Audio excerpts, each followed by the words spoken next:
तो आज हमारे सामने 5 दिसंबर 2025 का एक आध्यात्मिक प्रवचन है। इसका शीर्षक है मीठे बच्चे, ये पतित दुनिया एक पुराना गांव है। ये तुम्हारे रहने लायक नहीं, तुम्हें अब नई पावन दुनिया में चलना है।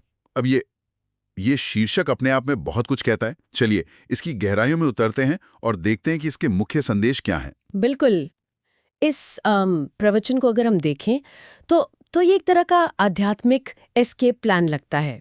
Escape plan. हाँ, ये पहले बताता है कि आप एक जलते हुए घर में हैं, फिर आपको एक गुप्त दरवाजा दिखाता है, उस दरवाजे की चाबी देता है और आखिर में बताता है कि बाहर निकलने पर आपको क्या शानदार इनाम मिलेगा। तो चलिए इस प्लान को स्टेप बाय स्टेप समझते हैं। वाह, ये नजरिया तो बहुत बढ़िया है। तो इस एस्केप प्लान का पहला कदम ये समझना कि घर में आग लगी है। प्रवचन की शुरुआत ही एक बहुत मजबूत और साफ बयान से होती है। ये दुनिया पतित है, एक पुराना गांव है जिसे नरक कहा गया है। और वो दिलचस्प बात यह है कि इसमें आज की जो तरक्की है, जैसे 100-125 मंजिला इमारतें, हाँ, उन्हें स्वर्ग नहीं बल्कि माया का पंप या माया का जलवा कहा गया है। मतलब जैसे दुनिया अपनी कामयाबी मान रही है, हाँ, उसे ये लेख एक भ्रम बता रहा है। हाँ, ये सीधे सीधे दो दुनियाओं के बीच एक लकीर खींच देता है। एक है विशियस वर्ल्ड, यानी विकारों से भरी पतित दुनिया, जिसे स्रोत में रौरव नरक जैसे काफी कठोर शब्दों से भी दर्शाया गया है। रौरव नरक। जी। और दूसरी है वाइसलेस वर्ल्ड, यानी पावन दुनिया या स्वर्ग। इस प्रवचन की भाषा बहुत बहुत तीव्र और निर्णायक है। रौरव नरक या तुच्छ बुद्धि जैसे शब्दों का इस्तेमाल ये दिखाने के लिए किया गया है कि दुनिया की हालत कितनी गंभीर है। ये सिर्फ एक समस्या नहीं है, बल्कि एक आध्यात्मिक आपातकाल है। और इस आपातकाल का सबूत क्या दिया गया है? सबूत के तौर पर दुनिया में चल रहे लड़ाई झगड़े, अच्छा। और ये जो विनाशकारी बम बन रहे हैं उनका जिक्र है। तर्क ये है कि अगर ये स्वर्ग होता तो यहाँ इतनी अशांति और विनाश की तैयारी क्यों होती? सही बात है।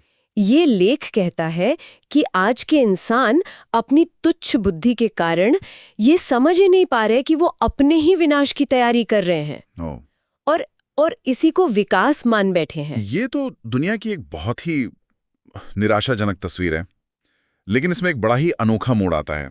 कहा गया है कि पुरानी दुनिया का विनाश और नई दुनिया की स्थापना वो गुप्त रूप से हो रही है। और जो लोग इस रास्ते पर चल रहे हैं उन्हें गुप्त वॉरियर्स या गुप्त योद्धा कहा गया है। ये कौन है और इनकी लड़ाई किससे है? यही तो इस प्लान का सबसे दिलचस्प हिस्सा है।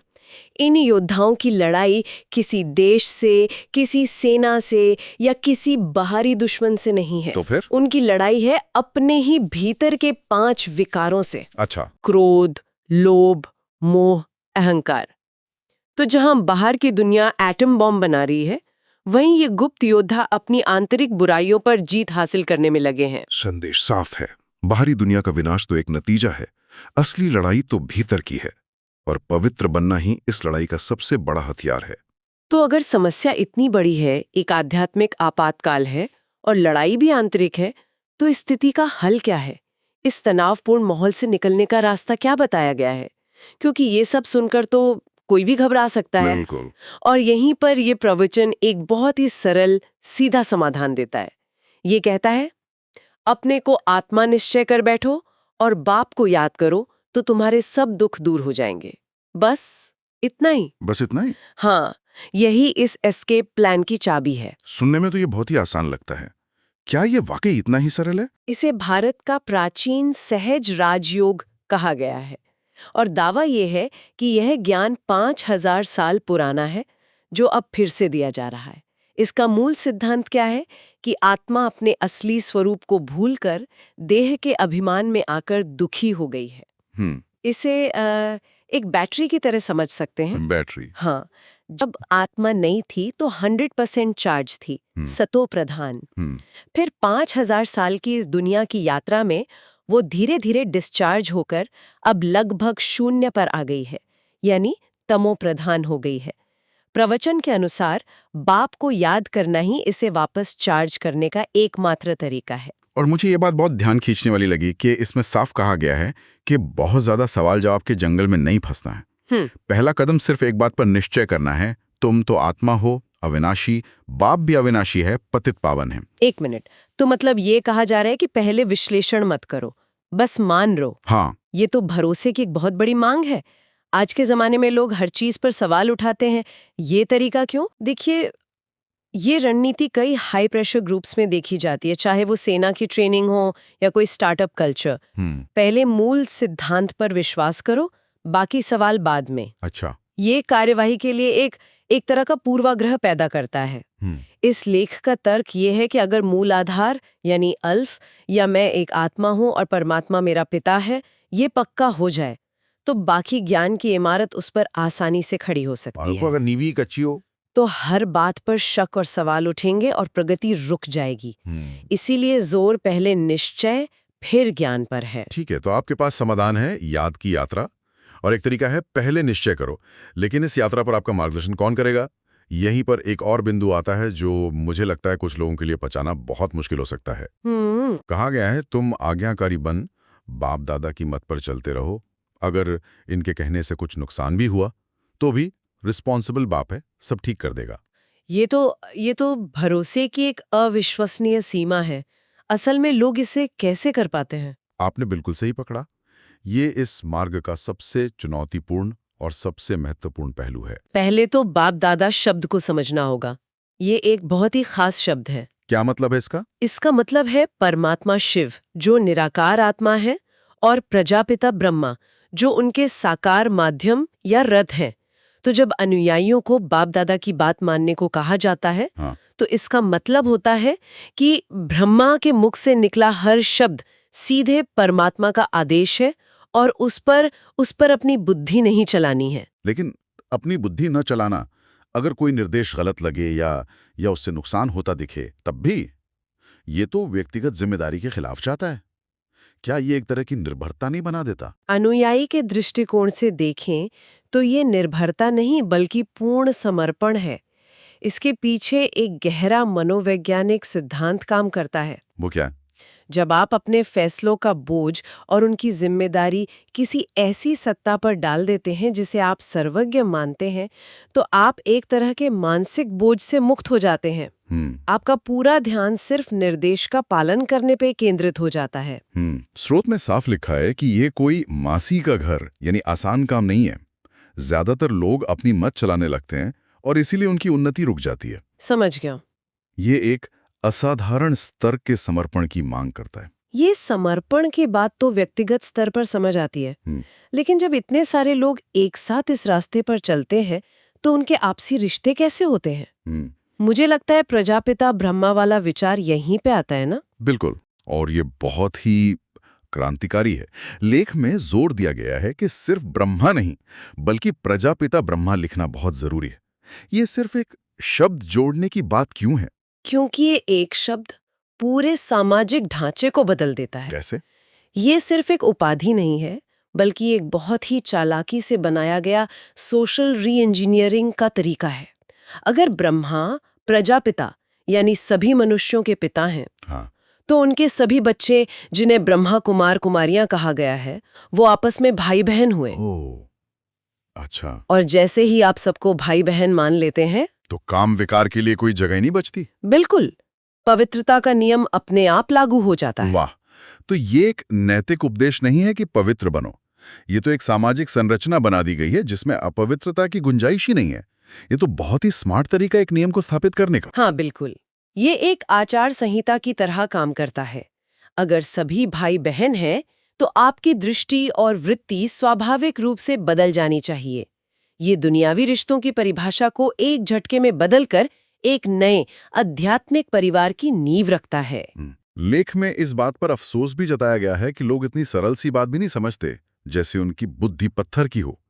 ये दिखाता है कि इस विचार को अपनाना कितना मुश्किल है, क्योंकि ये हमारे समाज की बुनियादी पारिवारिक संरचना पर ही सवाल उठाता है। तो अब तक हमने समस्या, समाधान, मार्गदर्शक और नए सामाजिक ढांचे को समझ लिया, लेकिन इस सब मेहनत का, इस त्याग का, इस आज्ञा पालन का अंतिम लक्ष्य क्या है? ये सब करके मिलेगा क्या? लक्ष्य बहुत बड़ा और बहुत आकर्षक है। बैगर टू प्रिंस बनना। भिखारी से राजकुमार। हाँ, यानी भिखारी से राजकुमार बनना। यहाँ भिखारी का मतलब सिर्फ पैसे की कमी नहीं, बल्कि आध्यात्मिक रूप से कंगाल होना है। अच्छा, यह प्रवचन कहता है कि इस संगम युग पर, यानी पुरानी और नई दुनिया के बीच के इस छोटे से समय में, जो ये पढ़ाई अच्छी तरह पढ़ेगा वो आने वाली नई दुनिया यानी स्वर्ग में दैवी कुल में जन्म लेगा। उन्हें राजा रानी जैसा ऊंचा पद मिलेगा। और ये इनाम सिर्फ आध्यात्मिक शांति तक सीमित नहीं है ना? नहीं, बिल्कुल नहीं। इनाम बहुत भौतिक भी हैं। उन्हें 21 जन्मों के लिए हेल्थ और वेल्थ यानी संपूर्ण स्वास्थ्य और अपार संपत्ति का वर्षा मिलेगा। यह एक संपूर्ण परिवर्तन है। आत्मा पवित्र बन जाती है और भविष्य में शरीर भी स्वस्थ और सुंदर मिलता है, साथ में राज्य भी। लेकिन इसमें एक चेतावनी भी है जो मुझे बहुत दिलचस्प लगी। दुनिया के नियम यहाँ पूरी तरह से पलट दिए गए हैं। कहा गया है कि आज के साहूकार कल के बैगर बनेंगे और आज के बैगर प्रिंस बनेंगे। ये तो एक बहुत बड़ा उलटफेर है। इसका एक अनुयायी के मन पर क्या असर पड़ता होगा? ये विचार अनुयायी को दुनियावी सफलता और असफलता से पूरी तरह अलग कर देता है। अगर आज आप बहुत अमीर और सफल हैं तो आपको अहंकार नहीं होगा, क्योंकि आपको पता है कि आध्यात्मिक पढ़ाई के बिना ये सब कल खत्म हो जाने वाला है। और अगर आप गरीब हैं? और अगर आज आप गरीब हैं तो आपको हीन भावना नहीं होगी, क्योंकि आपके पास प्रिंस बनने का मौका है। ये एक तरह का ग्रेट रिवर्सल है जो मूल्य प्रणाली को ही बदल देता है। और इस रेस में भी एक मेरिट लिस्ट है ना? हाँ, बिल्कुल। ये एक तरह की आध्यात्मिक स्कॉलरशिप है। प्रवचन में सलाह दी गई है कि अपना याद का चार्ट रखो। चार्ट? हाँ, ताकि पता चले कि तुम फायदे में हो या घाटे में।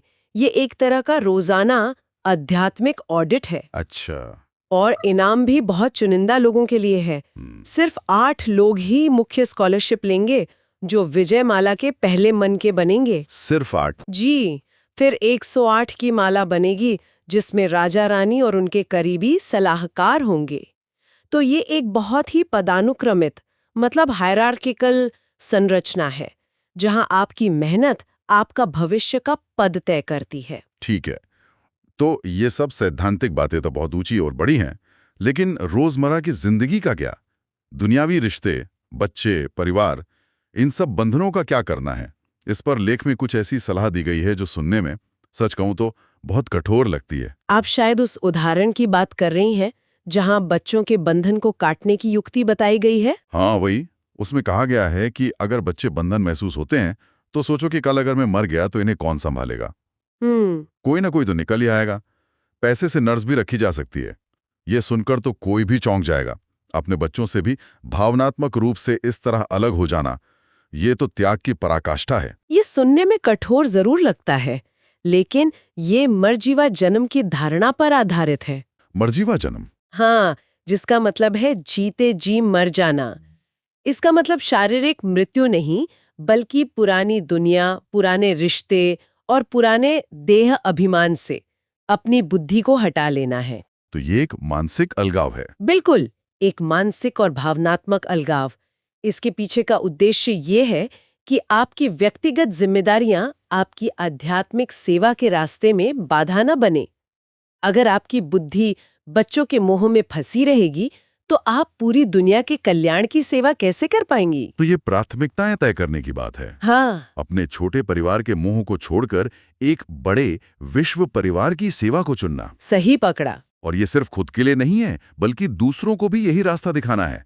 लेख में कहा गया है कि सभी मित्रों संबंधियों को एक ही पैगाम देना है, मन मनाभव। इसका क्या अर्थ है? मन मनाभव गीता का एक महावाक्य है जिसका अर्थ है अपने मन को मुझ में लगाओ। इस प्रवचन के संदर्भ में इसका मतलब है कि अपने सभी प्रियजनों को भी यही संदेश दो कि वे भी देह के अभिमान को छोड़कर आत्मा बने और एक बात यानी परमात्मा को याद करें, ताकि वे भी इस तमो प्रधान दुनिया के दुखों से छूटकर सतो प्रधान बन सके। बिल्कुल, ये ज्ञान सिर्फ अपने तक रखने के लिए नहीं है। हर अनुयायी एक संदेश वाहक है जिसका कर्तव्य इस संदेश को फैलाना है। ये सिर्फ व्यक्तिगत मुक्ति का नहीं, बल्कि सामूहिक कल्याण का मिशन है। तो आज हमने इस आध्यात्मिक लेख के जरिए एक पूरे एस्केप प्लान को समझा। जी। पहले यह पहचानना कि दुनिया एक जलता हुआ घर है, फिर खुद को देह नहीं आत्मा समझना, एक बाप को याद करने की चाबी का इस्तेमाल करना, आज्ञा पालन के रास्ते पर चलना। सही है, भाई बहन के पवित्र रिश्ते से एक नया समाज बनाना, और अंत में 21 जन्मों के लिए स्वास्थ्य और धन का राज्य प्राप्त करना। बिल्कुल। यह वर्तमान से भविष्य की ओर अपवित्रता से पवित्रता की ओर हम्म। और दुख से सुख की ओर एक बहुत ही स्पष्ट रोड मैप प्रस्तुत करता है। बिल्कुल। और ये सब समझने के बाद एक विचार सोचने के लिए रह जाता है। लेख के अंत में कर्मातीत अवस्था को प्राप्त करने की बात कही गई है, यानी कर्म के बंधन से मुक्त होना। और इसमें सिर्फ कर्म ही में ही, बल्कि शरीर, व्यक्ति, वैभव और यहाँ तक कि अपने पुराने स्वभाव, संस्कारों के बंधन से भी मुक्त होने की बात है। लक्ष्य है न्यारा और अति प्यारा बनना। न्यारा और प्यारा। हाँ, तो सोचने वाली बात यह है कि अगर कोई इंसान सच में इतना निर्लिप्त हो जाए तो उसके हर रोज के कर्मों और दुनियावी रिश्तों पर इसका क्या असर पड़ेगा। क्या ये उसे एक अधिक करुणामय और प्रभावी व्यक्ति बनाएगा या फिर दुनियावी जिम्मेदारियों से पूरी तरह से उदासीन कर देगा। इस सवाल का जवाब शायद उस अवस्था को अनुभव करके ही मिल सकता है।